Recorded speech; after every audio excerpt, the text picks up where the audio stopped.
Hello everyone, this is doctor Jeevesh Yadav. तो संहिता अध्ययन का जो सेकंड पेपर है वो अपन देख रहे थे अकॉर्डिंग टू NCSM सिलेबस। तो इस क्लास में हम लोग बात करेंगे सद्योमरणीय जो अध्याय है। ऑलरेडी हमने सूत्रीय स्थान कंप्लीट कर लिया है, अभी हम इंद्रिय स्थान देख रहे हैं और इंद्रिय स्थान के अंतर्गत आज जो है हम लोग 10th नंबर का जो चैप्टर है वो अपन यहाँ पर देखेंगे।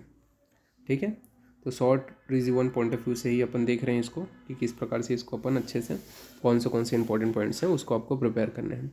सद्यो मरणीय इंद्रिय अध्याय के अंतर्गत सद्य मारक जो अरिष्ट है उसका वर्णन किया गया है, जो क्या है शीघ्रता से मारक होते हैं।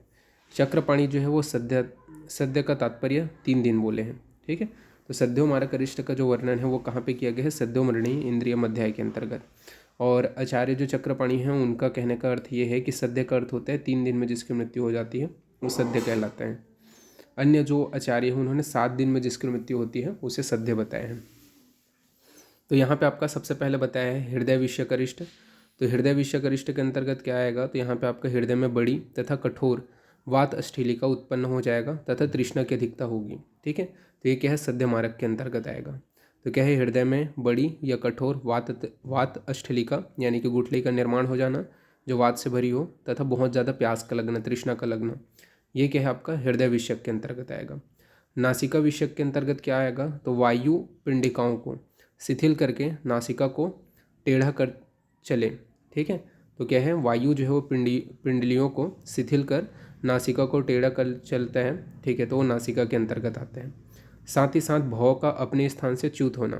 ठीक है, यानी कि जो भव है उसका अपने स्थान से चले जाना तथा सिर में दह व हिक्का की उत्पत्ति होना। तो ये क्या है? आपका नेत्र से विषयक आपका अरिष्ट के अंतर्गत आएगा जो सद्योमारक है। ठीक है, इसके अलावा क्या हो रहा है? मतलब भव का अपने स्थान से चला जाना, च्युत हो जाना और शरीर में बहुत ज़्यादा बर्निंग सेंसेशन, दह होना और हिचकी का आना, ये यहाँ पर आपका आएगा। फिर वायु विषयक के अंतर्गत बताया गया कि रक्त का जो है रक्त मांस इनका क्षीण हो जाना तथा इनमें वायु जो होता है वो ऊर्ध्व गति करता है तथा दोनों मन्याओं को एक ही समय आकर्षित करते हैं। ठीक है, तो ये जो है आपको देखने को मिलेगा। साथ ही साथ गुदा व नाभि के बीच में वायु का सहसा जाती हुई वक्षणों को जकड़ लेना। तो गुदा व नाभि के बीच में वायु का अचानक से सहसा जाती हुई जो वक्षण है उसको पकड़ लेना। ठीक है, तो ये जो लक्षण है वो आपको देखने को मिलेगा। इसके अलावा वायु द्वारा वक्षण गुदा में वेदना उत्पन्न कर श्वास उत्पन्न करना। तो वायु द्वारा वक्षण गुदा में वेदना उत्पन्न करके श्वास उत्पन्न करना, यह सभी लक्षण आपको देखने को मिलेगा। इसके अलावा संपूर्ण शरीर में वात विकृति से व्याप्त मल पतला तथा तृष्णाधिक्य होना। तो संपूर्ण शरीर में वात विकृति से व्याप्त तथा मल जो है वो पतला व तृष्णा की अधिकता होना, ये सभी लक्षण देखने को मिलेगा। इसके अलावा अमाशय में कैंची काटने के समान पीड़ा का होना या तृष्णा का अधिकता का होना, ये भी सद्योमारक लक्षण है। ठीक है, सद्योमारक अरिष्ट के अंतर्गत आएगा कि अमाशय में किसमें होता है? कैंची के काटने के समान पीड़ा परिकर्तिता में। ठीक है, तो यहाँ पे आपको अमाशय में देखने को मिल रहा है कैंची के काटने के समान पीड़ा तथा तृष्णा की अधिकता। और जब पक्वाशय में कैंची के काटने का समान पीड़ा तथा उग्र विबंध कॉन्स्टिपेशन होगा, ठीक है, तो वो भी क्या आपका सद्योमारक के अंतर्गत आएगा।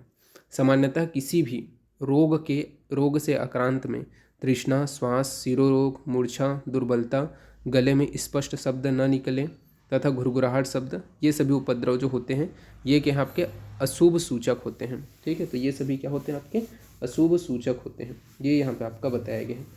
तो ये आपको ध्यान में रखना है। सामान्यतः क्या है? किसी भी रोग में आक्रांत में तृष्णा, ठीक है, श्वास, शिरोरोग और आपका क्या बताया गया है? सिर रोग के अलावा मूर्छा,